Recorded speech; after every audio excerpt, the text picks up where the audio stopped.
नमस्कार दोस्तों, हमारे चैनल पर आप सभी का पुनः स्वागत है। ये वीडियो जो है प्रारूप समिति से संबंधित है।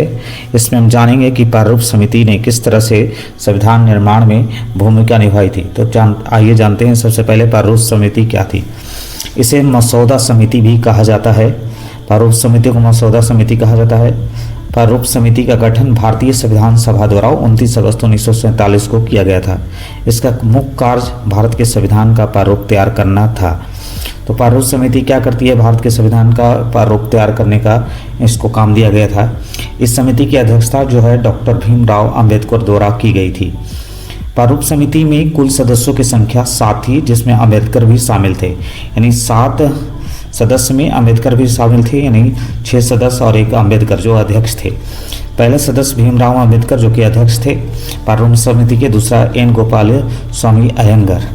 तीसरा जो सदस्य हैं वो के.एम. मुंशी हैं। जो चौथे सदस्य हैं इनका नाम अलादी कृष्ण स्वामी अय्यर।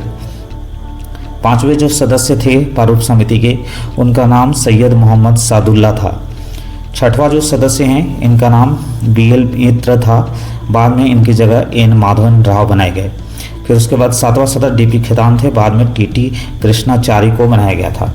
अब थोड़ा सा इसके बारे में जान लेते हैं कि बी.एल. मित्र थोड़े समय के बाद हटा दिए गए थे और इनकी जगह एन माधवन राव को सदस्य बनाया गया था। जबकि डी.पी. खेतान की अचानक जो है वो मृत्यु हो जाने की वजह से इनकी जगह टी.टी. कृष्णाचारी को सदस्य बनाया गया था। तो ये 7 सदस्य थे जो प्रारूप समिति में थे, जिसके अध्यक्ष जो है भीमराव अंबेडकर थे। अब हम इसकी पृष्ठभूमि को समझते हैं कि इसके पीछे की पृष्ठभूमि क्या थी। तो संविधान निर्माण के लिए संविधान सभा की परामर्श समिति ने सर्वप्रथम 17 मार्च 1947 को केंद्रीय तथा प्रांतीय विधानमंडल के सदस्यों को संविधान की प्रमुख विशेषताओं के संबंध में उनके विचार जानने के लिए प्रश्नों की सूची को उन्होंने भेजा तथा संविधान सभा के सदस्यों को संवैधानिक पूर्व दृष्टांत के नाम से विश्व के विभिन्न देशों के पूर्व दृष्टांत 3 प्रतियों में प्रदान किया गया।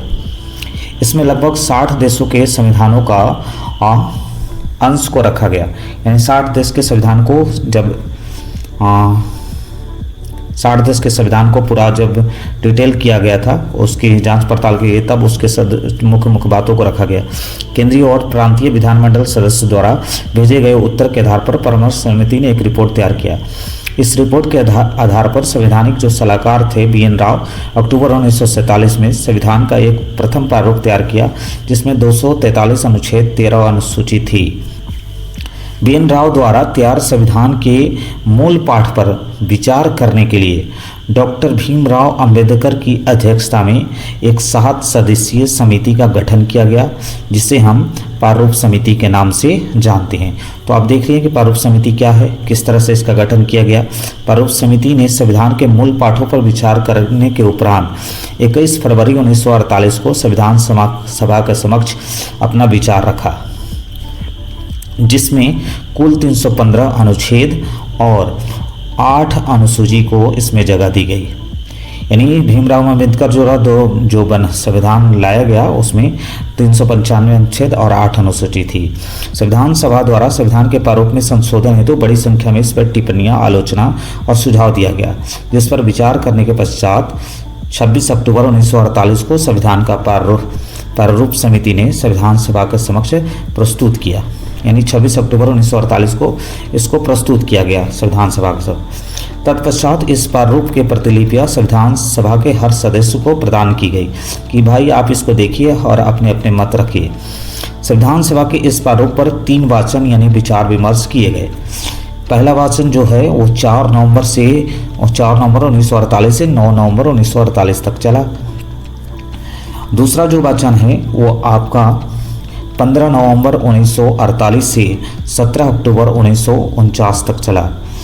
इस वाचन के दौरान यानी इस दौरान संविधान के प्रत्येक खंड पर व्यापक चर्चा की गई, विचार विमर्श किया गया और 7635 संशोधन प्रस्तुत किए गए, जिसमें से 2437 को स्वीकार भी कर लिया गया। इस वाचन की विशेषता ये रही कि इसमें जो भी प्रश्नों का निर्णय लिया गया लगभग उसमें पूर्ण सदस्यों की सहमति शामिल थी। अब देखिए कि जब तीसरा वाचन है, यानी 3 वाचन हुए, तीसरा वाचन जो है वो 14 नवंबर से 26 नवंबर 1949 तक चला। इसके बाद भीमराव अंबेडकर द्वारा संविधान सभा द्वारा निर्मित संविधान को पारित करने का प्रस्ताव रखा गया। 26 नवंबर को ही इसे पारित कर दिया गया और भारतीय संविधान हेतु इसे अंगीकार कर लिया गया। यानी हमारा संविधान जो है कब अंगीकृत किया गया था, तो 26 नवंबर को ये अंगीकृत किया गया था। इस पे 284 सदस्यों ने हस्ताक्षर किया था, क्योंकि यही उपस्थित थे उस समय। इन 284 सदस्यों में महिलाओं की संख्या जो 8 थी। तो ये क्वेश्चन पूछता है कि कितनी महिलाएं सदस्य थी, तो 8 उसमें महिला सदस्य थी। हमारे संविधान को बनाने में 2 वर्ष 11 माह और 18 दिन का समय लगा था, जिसके लिए 114 दिन जो है वो बहस की गई थी। इस पर विचार विमर्श किए गए, बहस हुई, आलोचनाएं हुई। उसके बाद जो है हमारा संविधान जो है 26 जनवरी 1950 को लागू हो सका। इस दौरान हमारे संविधान जो है उसमें 22 भाग थे, 395 अनुच्छेद और 8 अनुसूची थी। यानी जिस समय हमारा संविधान लागू हुआ उस समय 22 भाग, 395 अनुच्छेद और 8 अनुसूची थी, जबकि वर्तमान में हमारे संविधान में 22 भाग, 395 अनुच्छेद और 12 अनुसूची हैं। संविधान की जो अंतिम बैठक है वो 24 जनवरी 1950 को की गई थी और इसी दिन जो है ये संविधान की 12वां बैठक थी। और इस दिन जो है राजेंद्र प्रसाद को, यानी 24 जनवरी 1950 को ही राजेंद्र प्रसाद को भारत का प्रथम राष्ट्रपति बनाया गया था, इस सभी सदस्यों के हस्ताक्षर के उपरांत। और संविधान सभा को भंग करके उसे अंतरिम संसद में परिवर्तित कर दिया गया। 26 नवंबर को हम संविधान दिवस मनाते हैं, जबकि 26 जनवरी को हम